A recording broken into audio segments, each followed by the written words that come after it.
Hello, नमस्कार। आज हम माध्यमिक शिक्षा आयोग के बारे में बात करेंगे। इससे पूर्व मैं राधाकृष्णन आयोग और नई शिक्षा नीति से संबंधित वीडियो अपलोड कर चुका हूं। इसके तुरंत बाद कोठारी कमीशन से संबंधित वीडियो अपलोड किया जाएगा। तब तक आप चैनल को सब्सक्राइब कर दीजिए और साथ में बेल आइकन को जरूर दबाइए। माध्यमिक शिक्षा आयोग या मुदालियार कमीशन। माध्यमिक शिक्षा आयोग की नियुक्ति कब की गई? 23 सितंबर 1952 को। इसके अध्यक्ष मद्रास विश्वविद्यालय के उपकुलपति डॉक्टर एल स्वामी मुदालियर थे और इसके जो सचिव थे डॉक्टर एन बसु थे। आयोग का कार्यक्षेत्र क्या था? माध्यमिक शिक्षा की समस्याओं का अध्ययन करना व सुधार हेतु सुझाव देना। आयोग ने अपनी रिपोर्ट कब प्रस्तुत की? 29 अगस्त 1953 को, जो कि 250 पृष्ठों में और 15 अध्यायों के साथ दी गई। आयोग में कुल कितने सदस्य थे? अध्यक्ष सहित 9 सदस्य थे। आयोग में 2 विदेशी सदस्य भी थे। एक थे प्रोफेसर जॉन क्रिस्टी, जो कि ऑक्सफोर्ड ब्रिटेन से थे, और दूसरे थे रॉस्ट विलियम, जो कि अटलांटा अमेरिका से। माध्यमिक शिक्षा आयोग के अनुसार सेकेंडरी शिक्षा में क्या दोष हैं? इसके अनुसार दोष थे: जीवन से यह अलग है, संकीर्ण एवं एकपक्षीय है, अंग्रेजी शिक्षा का माध्यम है, दोषपूर्ण शिक्षण विधियां हैं और कक्षाओं में विद्यार्थियों की अत्यधिक भीड़ और परीक्षा प्रणाली भी दोषपूर्ण है। माध्यमिक शिक्षा आयोग के अनुसार सेकेंडरी शिक्षा के क्या उद्देश्य हैं? लोकतंत्रात्मक नागरिकता का विकास करना, व्यावसायिक कुशलता में सुधार करना, व्यक्तित्व का विकास करना और नेतृत्व के गुणों का विकास करना।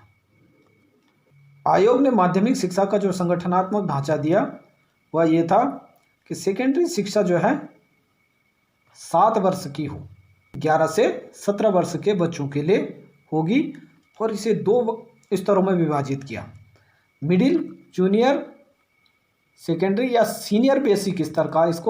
इसकी अवधि 3 वर्ष बताई।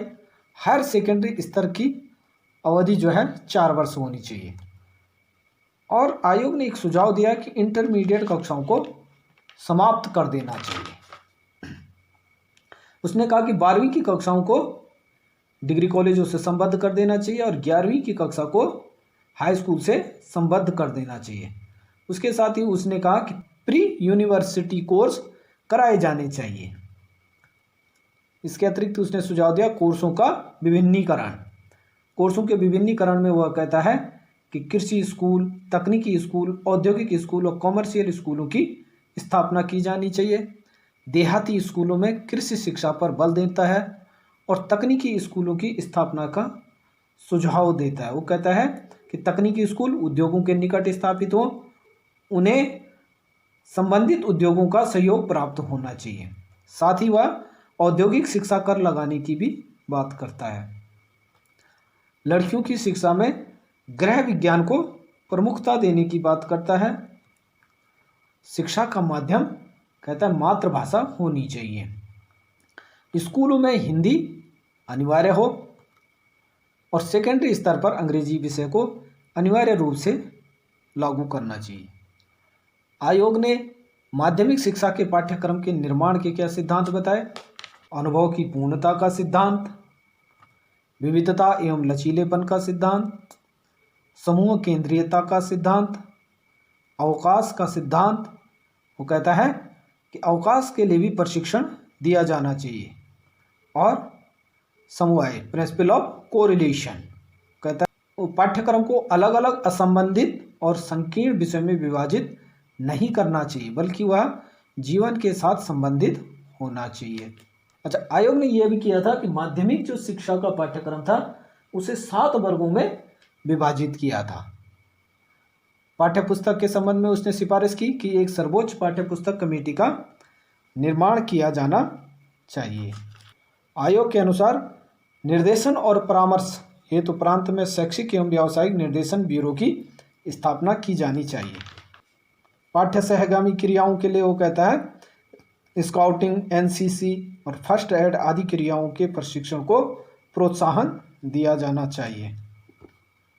आयोग के अनुसार निगरानी एवं निरीक्षण के लिए विशिष्ट परीक्षक की नियुक्ति की जानी चाहिए।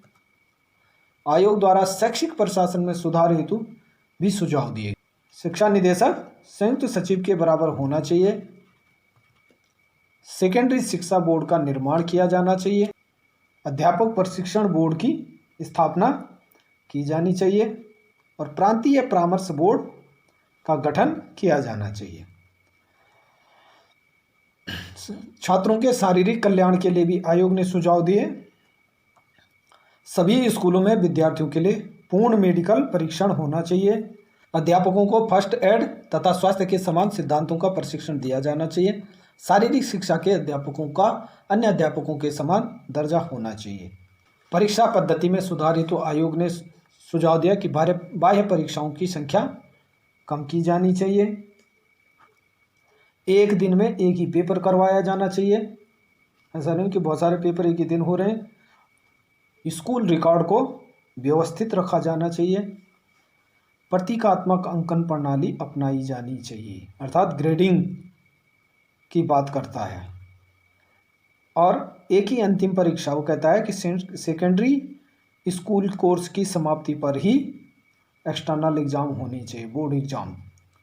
अंतिम सार्वजनिक परीक्षा में ही कंपार्टमेंट प्रणाली की व्यवस्था हो और अतिरिक्त विषय में योग्यता प्राप्त करने की व्यवस्था। इसका अर्थ यह है कि यदि कोई छात्र हाई स्कूल में 6 विषय से पास हो गया, उसकी इच्छा यह है कि कोई और विषय भी पढ़ूँ मैं, तो उसे उस विषय को पढ़ने की इजाज़त देनी चाहिए। अध्यापक शिक्षा पर सेकेंडरी शिक्षा आयोग के सुझाव। अध्यापक शिक्षा के लिए 2 प्रकार की संस्थाएं होनी चाहिए। पहली, जिन्होंने हाई स्कूल या हायर सेकेंडरी की परीक्षा पास की है उनके लिए 2 वर्षीय अध्यापक प्रशिक्षण, और जिसने ग्रेजुएट किया है उसके लिए 1 वर्षीय प्रशिक्षण होना चाहिए। सेवाकालीन प्रशिक्षण दिया जाना चाहिए। साथ ही वह यह भी कहता है कि प्रत्येक प्रशिक्षण कॉलेज का अपना एक स्कूल होना चाहिए जिसमें वह बच्चों को ट्रेनिंग करवाएं। रिहायशी प्रशिक्षण कॉलेज होने चाहिए, इसकी वह स्ट्रॉन्ग रिकमेंडेशन करता है। और एमएड के लिए वो कहता है कि उन्हीं को प्रवेश दिया जाना चाहिए एमएड में जिसने 3 वर्ष का शिक्षण कार्य किया हो। भाषा की समस्या के संबंध में आयोग के क्या सुझाव हैं? सामान्य रूप से सेकेंडरी स्तर पर मातृभाषा या प्रादेशिक भाषा को शिक्षण का माध्यम बनाया जाना चाहिए और मिडिल स्तर पर प्रत्येक बच्चे को कम से कम 2 भाषाएं पढ़ाई जानी चाहिए। हायर सेकेंडरी स्तर पर 2 भाषाओं का अध्ययन अनिवार्य होना चाहिए। आयोग ने इंग्लिश को बनाए रखने का सुझाव दिया और हिंदी को जो है आयोग ने सुझाव दिया कि यह अनिवार्य विषय हो। आयोग ने नैतिक और धार्मिक शिक्षा के संबंध में भी अपने सुझाव दिए थे और क्या कहा था कि धार्मिक शिक्षा स्कूल समय के पश्चात ऐच्छिक आधार पर दी जानी चाहिए। धार्मिक शिक्षा केवल संबंधित धर्म को मानने वाले बच्चों तक सीमित होनी चाहिए और धार्मिक शिक्षा प्रबंधकों या माता पिता की सहमति से प्रदान की जानी चाहिए। शिक्षा के व्यवसायीकरण के संबंध में आयोग के क्या सुझाव थे? एक तो बहुउद्देशीय स्कूल खोले जाने चाहिए जिनमें विभिन्न कोर्स हों। माध्यमिक स्कूलों में कृषि शिक्षा दी जानी चाहिए। सभी प्रांतों में देहाती स्कूलों में कृषि शिक्षा के अवसर प्रदान किए जाने चाहिए। तकनीकी शिक्षा की बात करता है। बड़े बड़े नगरों में केंद्रीय तकनीकी संस्थानों की स्थापना की बात करता है। औद्योगिक शिक्षा कर लगाने की बात करता है। आयोग के अनुसार सह शिक्षा दी जानी चाहिए तथा लड़कों और लड़कियों की शिक्षा में कोई अंतर नहीं होना चाहिए।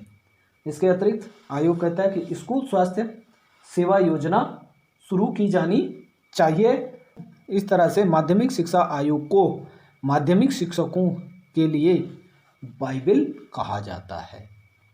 धन्यवाद।